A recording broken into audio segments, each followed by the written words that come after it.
7월 18일 목요일. 오늘 주제가 무엇입니까? 신실한 신앙에 대해서 신실한 신앙의 길에서 벗어난 자의 비극.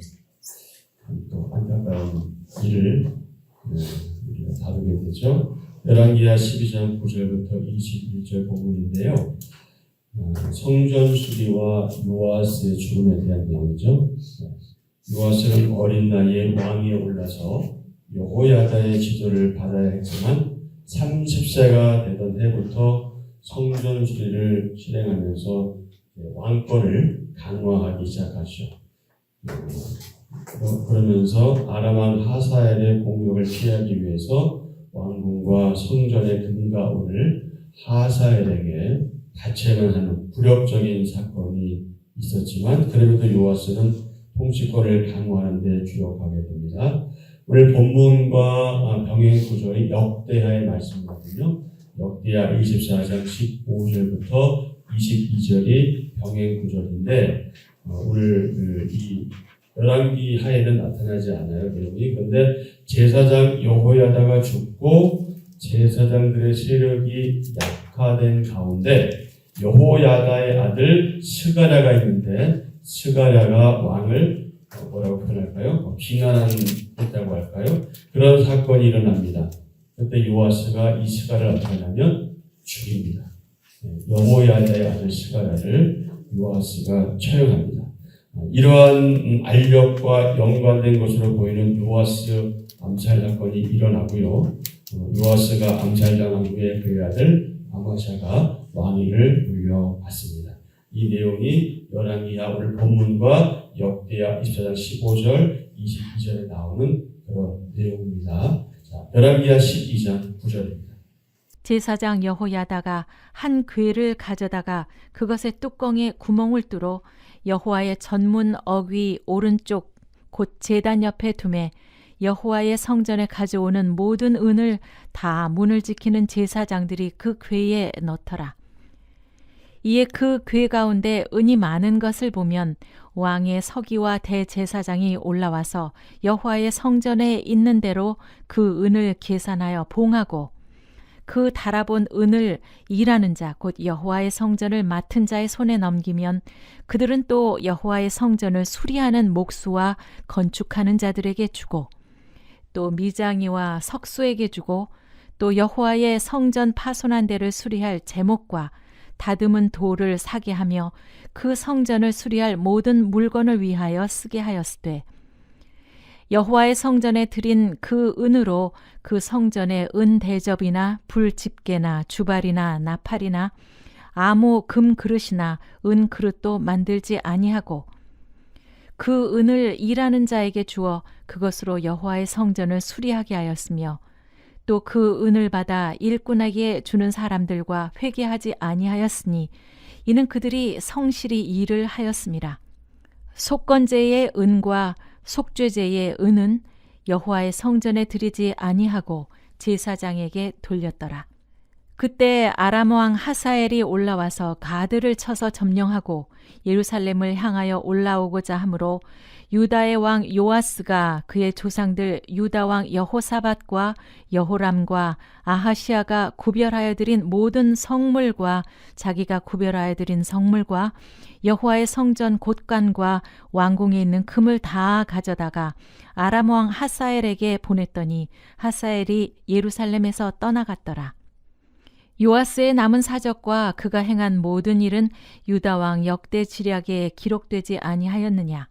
요아스의 신복들이 일어나 반역하여 실라로 내려가는 길가에 밀로 궁에서 그를 죽였고 그를 쳐서 죽인 신복은 시므앗의 아들 요사갈과 소멜의 아들 여호사바드였더라.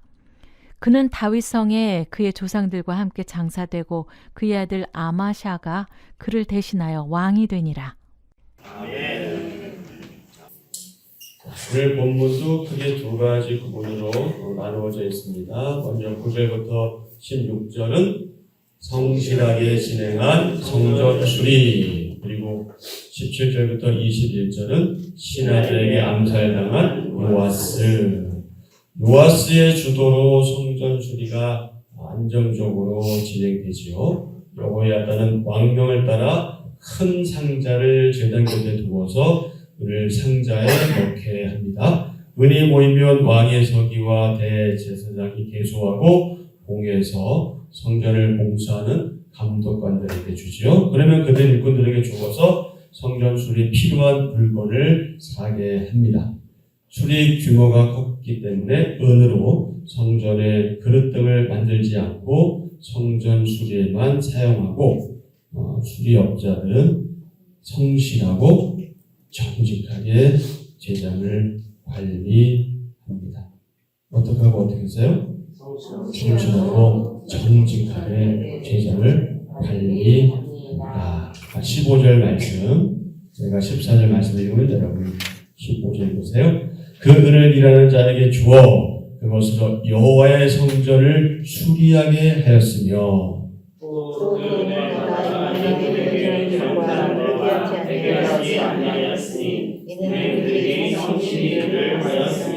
아멘. 은을 받아 일꾼에게 주는 사람들과 뭐하지 아니하고 회개하지 않고, 돌이키는 그런 회개가 아니죠. 카운트하는 계산을 안 했다는 거예요. 요즘 말로 굳이 바꿔서 얘기한다면 심지어 영수증 주고받는 것도 안 할 정도로. 왜? 믿었습니다. 그들이 성실히를 하고 있습니다. 요아스는 성전 보수 공사를 주도했지요. 비용을 마련하고자 사용할 때 이 제사장들하고 좀 의견 차이가 있었어요. 그렇지만 합의를 이끌어냈고요. 8절에 보면 감독관이 은에 대해 회개를 안 한 것은 은을 맡은 사람, 재정 관리자를 신뢰했기 믿었기 때문에 그랬다는 거죠. 재정 관리자의 성실이 이런 신뢰를 이끌어냈습니다. 그래서 법과 제도가 중요하죠. 법과 제도가 중요한데 법과 제도보다 중요한 것은 신뢰 관계입니다. 서로 믿고 믿어주는 관계. 그리고 더 하나 더 필요한 것은 무엇이냐? 사랑의 관계. 그러니까 신뢰와 사랑의 관계로 유지되는 사회, 공동체, 교회. 더 이상 좋을 게 없겠죠. 저거 돈 어떻게 쓰나 의심하고 믿지 못하고 그런다면 얼마나 불행한 공동체며 사회며 교회이겠습니까? 여러 제도와 장치를 만들어서 감시하고 확인할 수밖에 없는 것은 인간이 연약하기 때문입니다. 그리고 그래서 교회에서도 재정 관리할 때 나중에 감사 제도를 두어서 다 확인하게 하잖아요. 그것은 정확하게 하는 면에서 너무 좋은 것이지만 사실은 어떤 면에서는 약간의 불신이 있을 수도 있는 것들이에요. 그렇다고 감사하지 말자는 얘기가 아니에요. 그러니까 오해하시면 안 되고 그걸 안 할 정도로 재정을 투명하게 사용한다면 그것보다 좋은 게 없어요. 어느 지체 하나 거기에 대해서 문제를 제기하고 아니하는 사람이 없다면 그것처럼 좋은 게 없는데 그것의 기초는 뭐다? 신뢰와 사랑입니다. 이런 사회를 만들어 가야 되겠죠. 근데 지금 이런 사회가 되지 않고 있고요. 우리 지역되는 많은 교회들에서 이 문제가 매우 심각합니다. 사실은. 이 돈이 뭔지 참 돈 때문에 시험 들고 시험에 빠져가는 일들이 너무나 잦게 벌어지고 있죠. 제도와 장치를 만들고 유지하기 위해 들어간 사회적인 경제적인 비용 또한 만만치 않죠. 그러므로 무엇보다 우리들 마음이 새로워지도록 기도해야 하겠고요. 하나님 앞에서 정직과 성실을 추구하는 삶을 살아야 하겠다. 하나님의 성전, 하나님의 구약시대 하나님의 성전, 그리고 더 넓게 하나님의 나라는 바로 그런 하나님의 사람들에 의해서 그렇게 완성되고 세워지게 된다. 근데 여기서 우리가 주의할 게 뭐냐면 자꾸 다른 사람을 향해서 그 사람이 그렇게 되기를 바라요. 그렇게 하지 마시고 내가 신뢰하고 신뢰받는 사람, 사랑이 넘쳐나는 사람, 그런 사람이 되기 위해서 애쓰고 노력하고 수고하는 것이 필요하겠죠. 자, 그래서 15절을 다시 한번 읽을게요. 또 그 은혜를 받아 일꾼에게 주는 사람들과 회개하지 아니하였으니 이는 그들이 성실히 일을 하였습니다. 아멘. 백성이 드린 모든 은이 성전 수계에 사용된 것은 아닙니다. 왜 그랬을까요? 네. 제사장 몫인 속건제나 속죄제의 은은 제사장에게 나누어 주었기 때문입니다. 16절 속건제의 은과 속죄제의 은은 여호와의 성전에 드리지 아니하고 제사장에게 돌렸더라. 속건제, 속죄제. 속건제는요 하나님께 속한 선물, 거룩한 제물이죠. 그리고 이웃에 대해서 범한 죄를 용서받기 위해 드리는 제사가 속건제입니다. 레위기 5장 15절 이하에 나타나 있고요. 속죄제는 부지, 알지 못하는 중에, 내가 알지 못하는 중에 지은 죄를 용서받기 위해 드리는 제사, 그것이 속죄제입니다. 자, 속건제의 은, 그것의 의미는 뭐냐면 여호와의 성물에 대해서 죄를 범했을 때 속건제를 드려 보상을 했는데 지정한 가치에 따라서 이 상당한 흠 없는 순양을 속건제 제물로 바쳤습니다. 그것의 5분의 1에 해당하는 은을 제사장에게 말하자면 세금으로 바쳤습니다. 요아스가 2차 성전 수립 계획에서 이 속건제의 은과 또 속죄제의 은을 제사장 몫으로 남겼다 하는 것은 1차 성전 수리가 실패한 이유가 있다. 그 이유가 무엇이냐? 제사장의 궁핍한 생활에서 비롯된 것이었다는 것을 여기서 암시하고 있는 겁니다. 이 당시에도 오늘날로 말하면 이 목회자에 대해서 제대로 섬김을 하지 않은 것 같아요. 여러분, 목사는 제가 누차 강조하지만 돈으로 사는 사람들이 아니라 지체들의 기도로 사는 사람이에요. 그렇다고 우리 교회 목사님은 돈이 없어서 산다 이렇게 하시면 이건 굉장히 곤란한 것이고요. 1차적으로 여러분의 지대한 관심과 여러분의 기도로 살아가는 사람들입니다.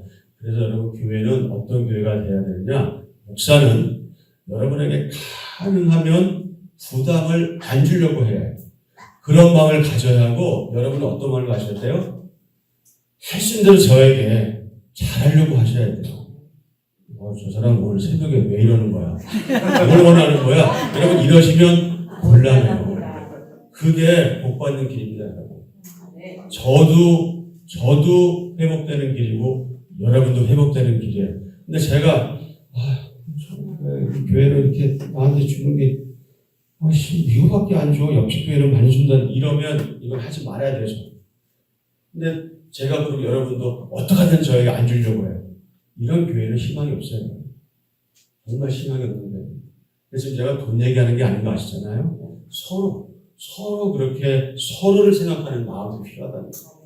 그런 마음이 있을 때 성장의 단계로 나아가는 기초 단계에 딱 머물게 되는 거예요. 그리고 그 위에 그 다음은 가능한 거예요. 그런 믿음과 신뢰와 사랑이 우리 교회 공동체에 있어야 해요. 그런 교회가 아름다운 교회고요.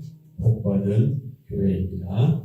자, 그 마지막 한번 읽어보실까요? 성실한 일꾼과 시작. 성실한 일꾼과 철저한 재정 관리로 성전 수리가 성공적으로 마무리됩니다. 아멘.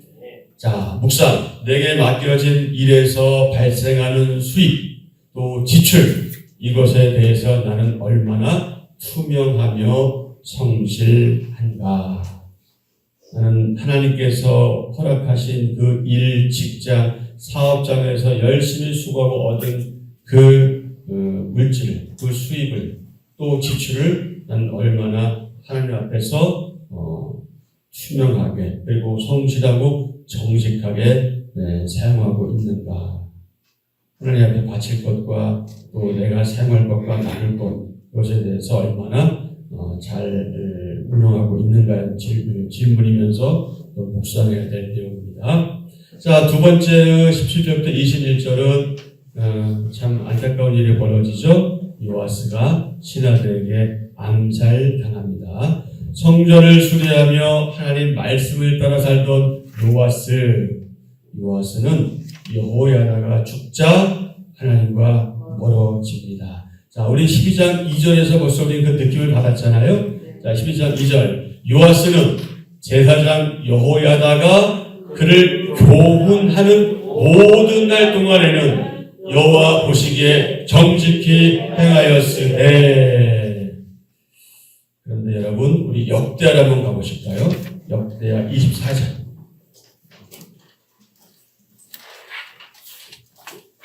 여기 구절인 역대하 24장. 이게 안타까운 일이 벌어지고 있습니다. 15절. 역대하 15절. 19절까지. 역대하 24장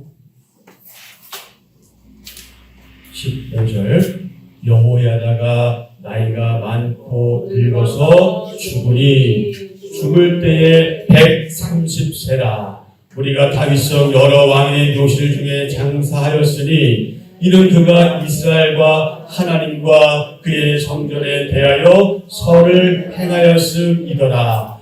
여호야다가 죽은 후에 유다 방백들이 와서 왕에게 절하매 왕이 그들의 말을 듣고 그의 조상들의 하나님 여호와의 전을 버리고 아세라 목상과 우상을 섬겼으므로 그 죄로 말미암아 진노가 유다와 예루살렘에 임하니라. 그러나 여호와께서 그들에게 선지자를 보내사 다시 여호와에게로 돌아오게 하려 하심에 선지자들이 그들에게 경고하였으나 듣지 아니하니라. 요아스가 참 어린 나이에 왕이 돼서 그래도 그나마 참 하나님께 가까이 하고 하나님이 계신다고 상징되는 성전에 그 성전의 보수도 하고 뭐 좋은 일을 한 것처럼 보였는데 결국 말년은 어떻게 된 거예요? 귀찮은 거죠. 너무 슬픈 일이에요, 여러분. 그래서 여러분 신앙의 결과는요 진행 중에 알 수 없어요. 여러분 저도 마찬가지고요. 우리가 교만할 이유 하나도 없어요. 내가 신앙생활 잘하는 착각해서는 안 돼요. 내가 정말 신앙생활을 잘했냐? 그것은 언제 알 수 있어요? 내가 죽기 전에 알 수 있어요. 내가 모든 것을 낳았을 때 알 수 있어요. 내 말년에 알 수 있어요. 그래서 여러분 우리가 나이가 들고 점점점 하나님과 가까이지는 것이 그게 슬픈 게 아니라 완숙해지는 거예요. 아유, 목사가 아직 젊어서 몰라 이렇게 생각할 수도 있겠지만 여러분 저도 나이 먹으려면 먹었어요, 권사님. 네, 그러니까 내가 나이 많다, 늙었다 하지 마시고요. 이때 지금 내 신앙이 어느 정도인지 하나님께서 알아보시는 기회구나. 자꾸 자신을 돌아보고 혹 내가 볼 때 교회 공동체 가운데 좀 신앙이 좀 아닌 것 같다, 저렇게 하면 안 되겠다, 이런 분들을 발견할 때 어떻게 하셔야 되는 거예요? 기도하셔야 돼요. 판단하거나 정죄하지 마시고 기도하시고 기도로 도와요. 그게 연세 많은 우리 권사님들, 우리 어르신들이 해야 될 아주 큰 몫이에요. 그 몫은 우리 교회 공동체가 해야 될 일 가운데 제가 볼 때는 반 이상은 차지해요. 그만큼 기도의 힘이 필요한 거예요. 그런 일들이 일어나면 우리 교회는, 우리 사랑하는 한미 공동체는 성장하고 발전하고 부흥할 것이다. 저는 믿습니다. 믿습니다. 그것이 이제 언제냐 하는 것은 내가 정확히 알 수 없지만 곧 그렇게 될 것이다. 저는 확신합니다. 그래서 그 부흥의 단열에 우리가 이르도록 어르신들이 또 기도할 게 뭐냐면 특별히 저를 위해서 기도하십니다. 저를 위해서 기도하셔요. 아쉽죠? 너무 아쉽습니다. 요아스. 아람왕 하사엘이 가드를 점령하고 예루살렘으로 쳐들어오려 하자 요아스는 어떡합니까? 공무를 보내서 침략을 막지요. 다시 본문 17절, 18절. 열왕기하 12장 17절 18절. 그때에 아람 왕 하사엘이 올라와서 가드를 쳐서 점령하고 예루살렘을 향하여 올라오고자 하므로 유다의 왕 여호수아와 그의 조상들 유다 왕 여호사밧과 여호람과 아하시아가 구별해드린 모든 성물과 자기가 구별해드린 성물과 여호와의 성전 곳간과 왕궁에 있는 금을 다 가져다가 아람 왕 하사엘에게 보냈더니 하사엘이 예루살렘에서 떠나갔더라. 그렇게밖에 할 수 없었겠죠. 왕으로서. 당시 아람은 아수르를 방어할 만큼 국력이 강해져서 유다는 아람을 이길 수가 없었어요. 요아스는 위기 상황에서 하나님께 부르짖고 도움을 구하기보다 좀 쉬운 방법을 선택한 거죠. 여기서 우리가 깨닫게 되는 하나의 깨닫게 되는 내용이 있습니다. 이게 뭘까요? 우리는 우리들 자신을 너무 합리화한다. 우리 자신을 너무 정당화한다. 그러면서 우리에게 어떤 문제가 일어났을 때 우리는 하나님께 구하는 일을 먼저 하기보다는 이 현실을 바라보고 현상을 바라보면서 자꾸 그것을 모면할 또는 그 원인을 찾을 이유를 자꾸 찾는단 말이죠. 손쉬운 방법을 택하죠. 요아스는 어떤 방법을 선택했어요? 성전의 성물, 거룩한 물건들과 보물을 주는 손쉬운 방법을 선택했습니다. 요아스가 하사엘에게 공물을 바친 것은 전 왕들 때부터 모아두었던 것들인데, 자 여러분 우리 하나님을 한번 보실까요? 하나님을 의지하지 않은 요아스는 결국 어떻게 됩니까? 신복의 반란으로 죽인 당에 치욕적으로 생을 마감합니다. 20절 21절 요아스의 신복들이 일어나 반역하여 실라로 내려가는 길가에 일로 궁에서 그를 죽였고 그를 쳐서 죽인 신복은 이 사람이었더라. 그죠? 그렇게 죽었어요. 네, 죽었어요. 참 시작은 좋았는데 끝은 너무너무 안타깝죠. 너무너무 안타깝습니다. 성도는 시작. 성도는 어떤 상황에서든 마지막까지 하나님을 의지해야 합니다. 아멘. 저도 그렇고 여러분도 그렇고 여러분의 마지막까지 하나님을 의지하는 그런 믿음으로 살아계시기를 바랍니다. 자, 내가 인간적인 방법을 내려놓고 하나님 앞에 도움을 구할 일은 무엇인가요? 인간적인 방법을 내려놓고 하나님 앞에 도움을 구할 일은 무엇인지 남은 하루 동안 묵상하는 시간이 되기를 바랍니다. 이제 정리하겠습니다.